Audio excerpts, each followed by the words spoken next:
We're here to talk about the Model T Ford. What you're looking at is a collection of Model T toys from the mid-1920s until 2000. The first two examples are Tootsie toys that were made from 1920 to 1927. And the following two cars are made by Matchbox and Corgi Toy in the early 1960s. The reason there's a gap in the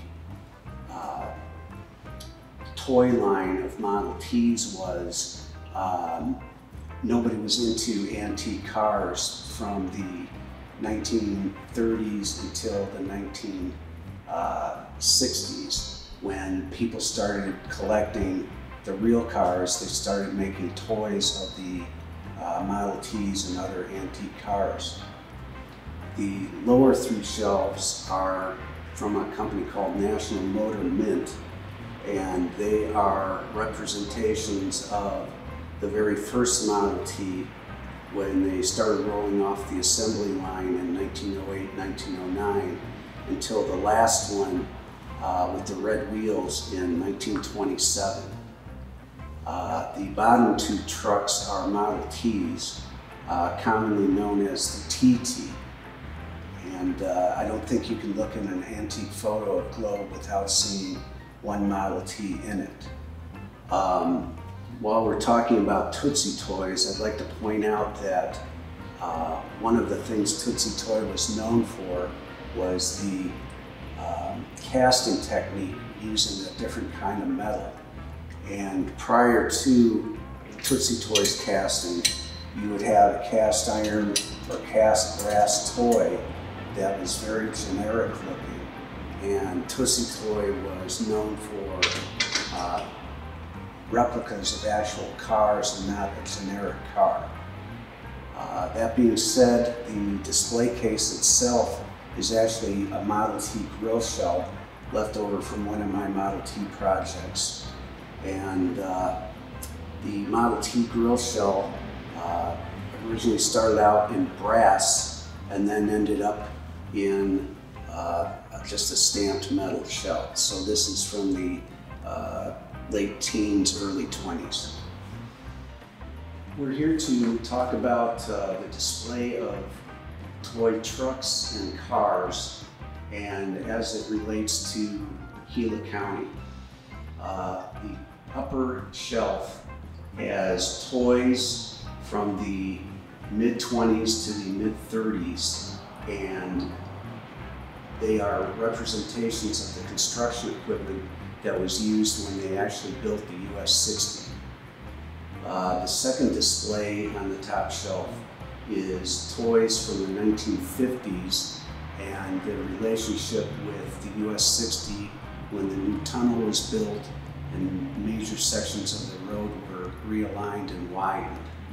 The last section is trucks from the 2000s, where they are representations of the trucks that are being used to build the new bridge at Pinto Creek and eventually the one in Superior. We also have representations of mining trucks that are still being used today. The bottom shelf is actually a timeline that goes from the horse and buggy days to the 1950s when the US 60 was realigned, and as a child, that's the kind of vehicles we would see back in those days. The middle two shelves are pretty much a history of Tootsie toys from the 1920s to the 1960s, and the various trucks that you would have seen up in Gila County. There probably were at least 5 or 6 different stores in Gila County that a child could have bought these toys. There are different manufacturers: Matchbox, Hurdle, Tootsie Toy, and a company called American Highway Legends. The Greyhound buses are all original, and they date from the 1920s to the 1960s. The bus depot is just around the corner from the train depot, and the building is still there, interestingly enough. The record albums are representations of the music that truck drivers would have listened to in the 1950s, 60s, and 70s. At that time, there was a big interest in truck driving songs, and the record albums in there have some of the greatest hits related to truck driving. There's at least 2 or 3 radio stations from Gila County that would have played that kind of music, so it's a nice tribute to the men and women that drive the 60 today and yesterday. When we were working on the display for the museum, we quickly realized that nobody made models or toys of mine rescue trucks. In order to address that, we purchased a toy truck by a company called Lido, disassembled it, and Stephen Giles of Globe, Arizona 3D printed a mine rescue bed for the truck. The truck was then repainted in historical correct colors and reassembled, and now the museum has its own one-of-a-kind mine rescue trucks. Thank you, Stephen. We're here to talk about toy trains. Toy trains have been around since the late 1800s, mostly wood, cast iron, and they were called floor trains because there was no electric track to run them on, so the child would pull them along on the floor. The oldest one here is a Harris from 1900. It's cast iron, and mixed in amongst the case you'll have trains from Tootsie Toy, from Atlas, from Lone Star, Matchbox, and there's a few trains in here that are very important in the history of Gila County.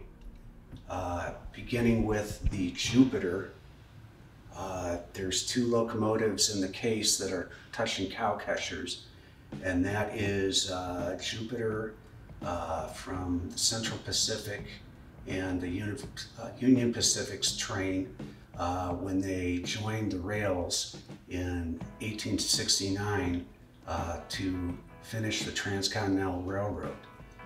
The Jupiter locomotive ended its career and life in Globe, and on the wall there's a couple pictures of the Jupiter when it was operated in Globe.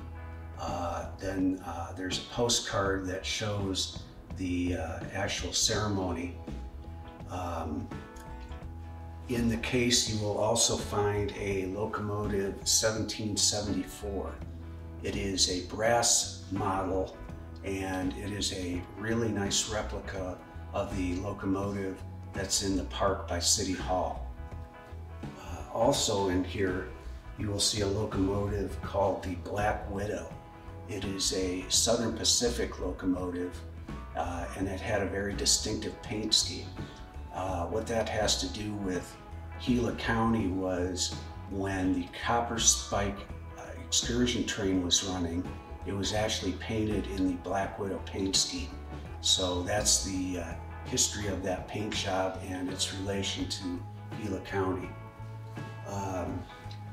Southern Pacific up until the 80s was a big part of railroading in Gila County, and we have replicas of several Southern Pacific locomotives, mostly in N scale, which is a smaller version of a toy train, and then we have the HO scale.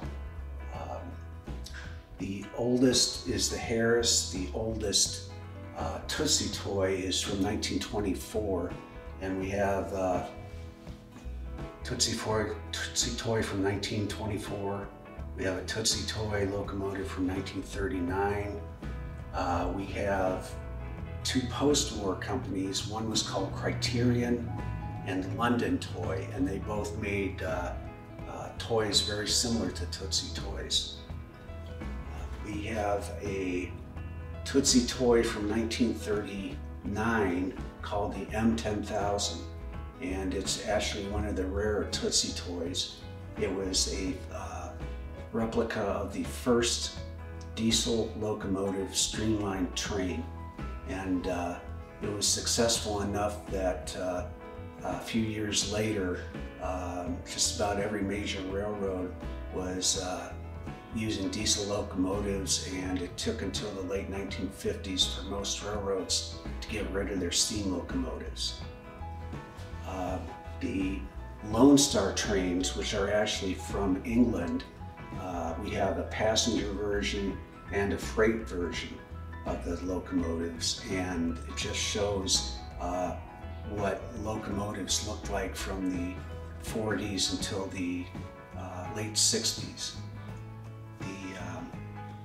Other locomotive that's worth noting is the Tootsie Toy Pennsylvania Broadway Limited, and that was a famous train that ran from New York to Chicago, and once you got to Chicago you could hop on Union Pacific, Santa Fe, Southern Pacific heading south, and you could travel cross country.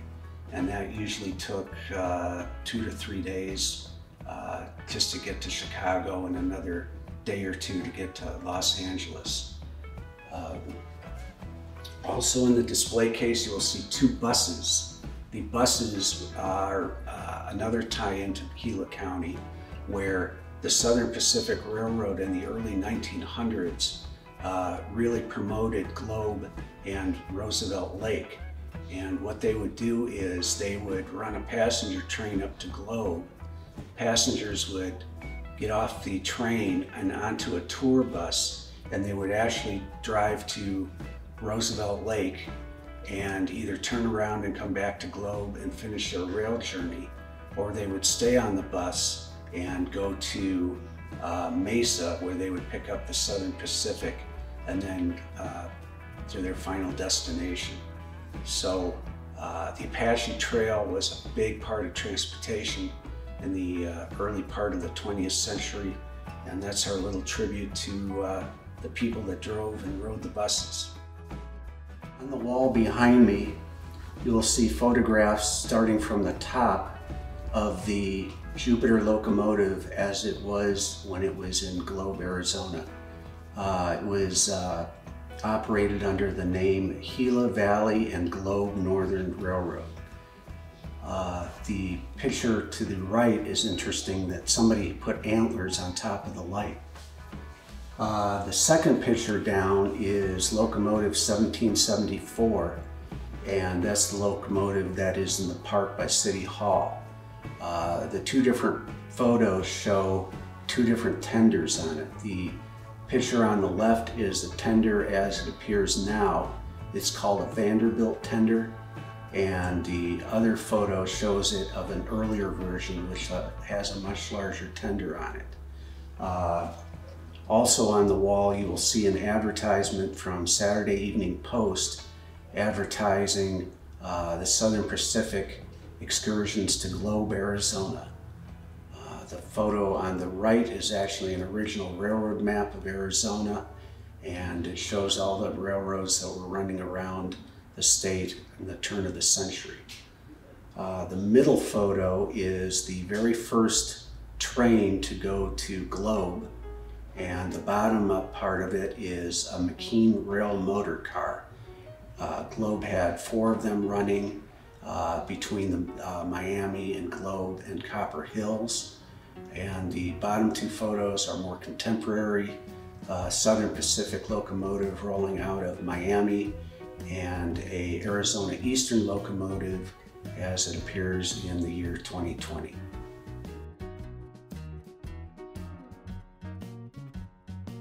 So this is the Gila County tribute to first responders.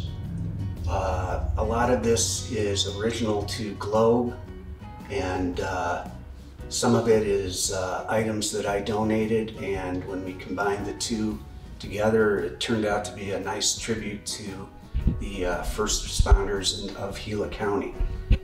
The Tootsie Toy trucks that are in there, the oldest ones are from the mid-1920s.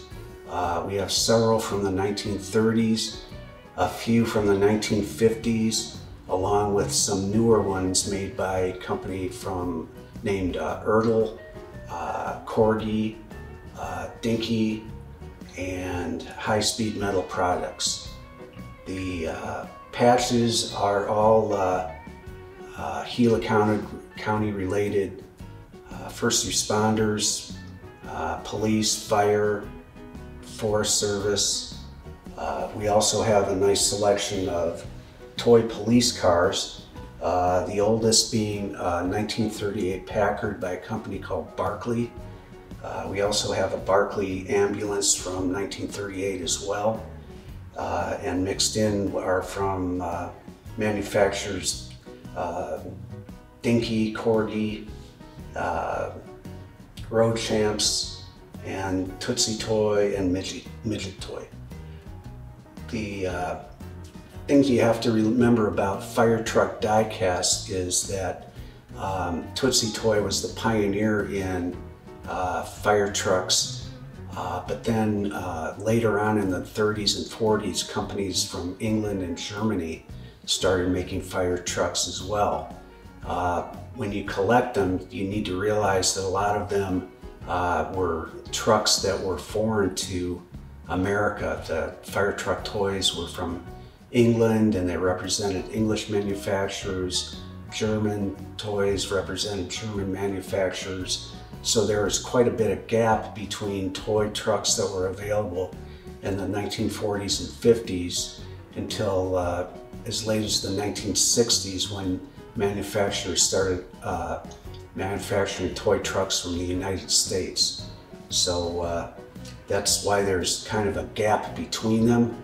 You will also notice that most of the trucks have generic markings on them, and that's simply because we wanted trucks that would have been seen in Gila County and not fire trucks that were labeled from out of state.